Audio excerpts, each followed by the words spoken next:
One of the things I did during COVID was took up golf. Man, was I horrible. Trying to crush the ball, slicing it. To this day, I haven't taken a lesson. My wife bought me a bunch for Christmas, but we haven't had time to get out there yet. And I never thought I would. So, like having 5 kids, I always said I'm not going to be that guy leaving my kids, disappearing for 5, 6 hours with the babies at home. So I never did it when they were young.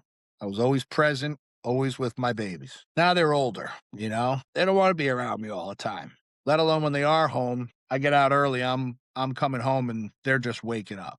So it works out well. And this is what it does for me. It helps me relax, helps me detach from thinking, even though it never shuts down. Many times I'm out on the golf course and thought flashes, ideas come out with, or I just able to relax with the guys. I actually saw one of the most incredible birds on the golf course a couple months ago. And it's got a really cool meaning. It's called like this kite something. Very rare bird. I never would have seen it. And it's got some pretty good spiritual meaning. It's a messenger. It's a messenger to come give you a message. So I kind of took that to heart. And I'm sitting here and I just finished. I like to make lines on my balls. So when I go find them, I don't have to see if it's another guy, especially if we're playing the similar ball. I just look for my red line. And it's relaxing. I sit here and I draw my lines and it just helps me chill. And with this, now I follow this thing called the Masters. I don't sit there and watch the whole thing, but when I got home today, I caught Rory McIlroy's last 3 holes on the third day. Going in today, he was 12 under. I think it was like the best start of 2 rounds, Thursday and Friday, of the Masters in history. And my gut told me yesterday he's going to blow it tomorrow. See, Rory gets emotional. You can see it when he's up and he's walking confident and powerful. But when he starts missing and shanking, he wears his emotions on his face. And I'm praying for him to win it. Although I like this guy Young that's out there. They're tied right now. They're both at 11. But Rory messed up today. He went even. And it's so funny to say that. He's the number 2 player in the world, and he had a bad day. He broke even on one of the toughest courses under the most pressure that any human in the golf universe could be in. And hearing them talk about him, and he blew it, and he better hit the course, and he's hitting it left, and he's rolling his hands, and blah, blah, blah. I'm like, makes me think of that story, that poem, the man in the arena, the man in the ring. And we're all outside here judging him, judging his swing. I saw one of the guys yesterday on like the 13th hole. He got a 9 on the hole. I could connect with that guy. I could connect with him, but Roy broke even today, but he's still in the lead. And they said he shouldn't even do interviews after this. He should go right to the practice range, say the experts. They're not even out there. I got around people today that are just talking about Rory messing it up as they bang back their beer, and they will never be in his position.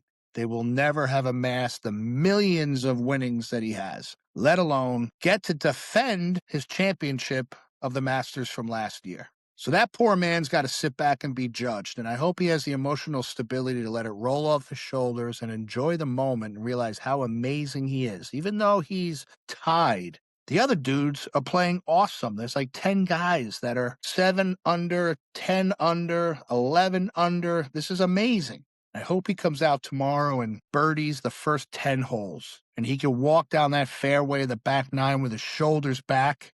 Because Thursday, Friday, he was flawless. He was walking confident, fast, up to the green like he owned it, smiling at the crowd. You ever watch these guys tee off? And the line of people, I would kill somebody. And this brother's hitting this 330 yards down the middle, and they're still judging it if it's on the edge of the fairway. He missed it. Listen, man, let your successes be your successes, and people are going to judge you. People are going to talk about you. They're going to whisper about you. They're going to say everything you're doing wrong. But B.J. Palmer's attorney once said about B.J. Palmer, the developer of chiropractic, when you have accomplished what B.J. Palmer has accomplished, you can criticize B.J. Palmer. When I have accomplished what Rory McIlroy has accomplished in golf, I may be able to, give some statements about how to improve his golf game. Otherwise, I wish him well. And I'm going to enjoy the sport. And I hope he wins just so they can't say he had the greatest blow up of all time and he has to hear about it for a full year. All over the Golf Channel and all these idiots just trying to be noticed on social media and get likes and things at his expense. But if it has to be the young guy that wins, God bless him. He's a cool dude. He's a sharp character.